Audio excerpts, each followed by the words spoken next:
ಗೃಹಲಕ್ಷ್ಮಿ ವಿಚಾರದಲ್ಲಿ ಇದೀಗ ಸದನದ ಒಳಗೆ ಹೊರಗೆ ಸಾಕಷ್ಟು ಗದ್ದಲ ಆಗ್ತಾ ಇದೆ. ಈ ಬಗ್ಗೆ ಮಾತನಾಡಿದಾಗ ಶಾಸಕ ಮಹೇಶ್ ತೆಂಗಿನಕಾಯಿ ಅವರು ನಮ್ಮ ಜೊತೆಗಿದ್ದಾರೆ.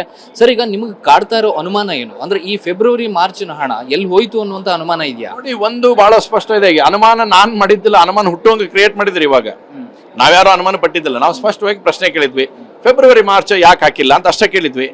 5 ಕೋಟಿ, ಸುಮಾರು 5,000 ಕೋಟಿ ಆಗುತ್ತೆ, ಅದನ್ನ ಯಾಕೆ ಹಾಕಿಲ್ಲ ಅಂತಕ್ಕಂಥ ಪ್ರಶ್ನೆ ಕೇಳಿದ್ವಿ. ಇವತ್ತು ಡೈರೆಕ್ಟರ್ ಆಗಿರ್ತ ಮಹಿಳಾ ಮತ್ತು ಮಕ್ಕಳ ಅಭಿವೃದ್ಧಿ ಇಲಾಖೆ ಡೈರೆಕ್ಟರು ನಾನು ಪ್ರಶ್ನೆ 3 ದಿವಸದಿಂದ ಕೇಳ್ತಾ ಇದ್ದೇನೆ, ನನಗೆ ಇದ್ರ ಬಗ್ಗೆ ಮಾಹಿತಿ ಒದಗಿಸಿರಿ ಅಂತೇಳಿ. ಒಬ್ಬ ಶಾಸಕರಿಗೆ ನೀವು ಮಾಹಿತಿ ಒದಗಿಸಲ್ಲ ಅಂತಂದ್ರೆ ಇದ್ರ ಹಿನ್ನೆಲೆ ಏನಾಗಿದ್ರೆ ಹಿನ್ನೆಲೆ ಆಗಿದ್ರೆ ಮಾಹಿತಿ ಒದಗಿಸಕ್ಕೆ ಏನು ಸಮಸ್ಯೆ? ನಿಮ್ಮ ಡಿಡಿಗಳಿಗೆ, ಉಪನಿರ್ದೇಶಕರಿಗೆ ಬೇರೆ ರೀತಿಯಾದಂಥ ಒಂದು ಧಮಕಿ ಕೊಡ್ತಕ್ಕಂಥ ಕೆಲಸ ಆಗಿದೆ. ಯಾವುದೇ ರೀತಿಯಾದಂಥ ಇನ್ಫಾರ್ಮೇಶನ್ ಕೊಡಬೇಡ್ರಿ ಅಂತೇಳಿ. ಯಾಕಾಗತ್ತೆ ಹಾಗಾದ್ರೆ?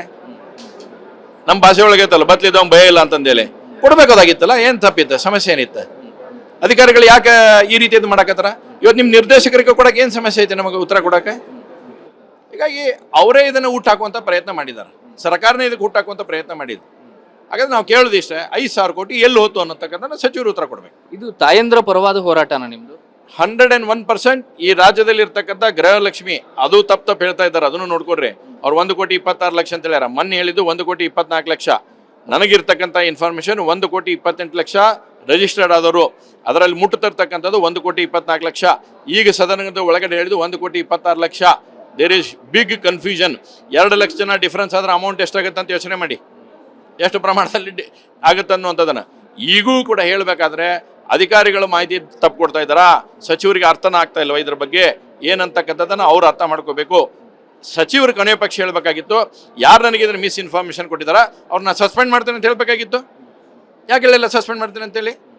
ನೀವು ಅವ್ರನ್ನ ಉಳಿಸ್ಕೊಳ್ಳೋಂಥ ಪ್ರಯತ್ನ ಮಾಡಿದರೆ ಏನಂತ ಅರ್ಥ ಆಗುತ್ತೆ ನಿಮಗೆ? ಇವತ್ತು ರಾಜ್ಯ ಜನತೆಗೆ ಏನು ಅರ್ಥ ಕೊಡಕತ್ತೀರಿ? ಈಗ ನಿಮ್ಮ ಮುಂದಿನ ಹೋರಾಟ ಏನು? ಈಗ ಒಂದು ಸಭಾತ್ಯಾಗ ಆಗಿದೆ, ಮುಂದಿನ ಹೋರಾಟ ಹೇಗೆ? ನೋಡಿ, ಬಿಜೆಪಿ ಇದ್ರ ಬಗ್ಗೆ ಹೋರಾಟ ಮಾಡುತ್ತಾ, ನಮ್ಮ ಅಧ್ಯಕ್ಷರು, ನಮ್ಮ ವಿರೋಧ ಪಕ್ಷ ನಾಯಕರು, ನಮ್ಮ ರಾಜ್ಯದ ಪ್ರಮುಖರು ನಾವೆಲ್ಲ ಸೇರ್ತೀವಿ. ಇದರ ಮುಂದಿನ ಹೋರಾಟ ಬೀದಿಯಲ್ಲಿ ತೆಗೆದುಕೊಂಡು ಹೋಗುವಂಥ ಪ್ರಯತ್ನವನ್ನು ಭಾರತೀಯ ಜನತಾ ಪಾರ್ಟಿ ಮಾಡುತ್ತದೆ. ಈ ರಾಜ್ಯದ 1,24,00,000 ಜನ ಮಹಿಳೆಯರ ಪರವಾಗಿ ಭಾರತೀಯ ಜನತಾ ಪಾರ್ಟಿ ಬೀದಿಗಳಿರುತ್ತೆ. ಇದಿಷ್ಟು ಗೃಹಲಕ್ಷ್ಮಿ ವಿಚಾರದಲ್ಲಿ ಸದನದ ಒಳಗೆ ನಡೆದಂತಹ ಗದ್ದಲಕ್ಕೆ ಸಂಬಂಧಪಟ್ಟ ಹಾಗೆ ಮಹೇಶ್ ತೆಂಗಿನಕಾಯಿ ಅವರಿಗೆ ಕೊಡ್ತಾ ಇರುವಂತಹ ಹೇಳಿಕೆ. ಕ್ಯಾಮರಾ ಪರ್ಸನ್ ಪ್ರಾಣೇಶ್ ಜೊತೆ ಪ್ರಸನ್ನ, ಟಿವಿ 9 ಬೆಳಗಾವಿ.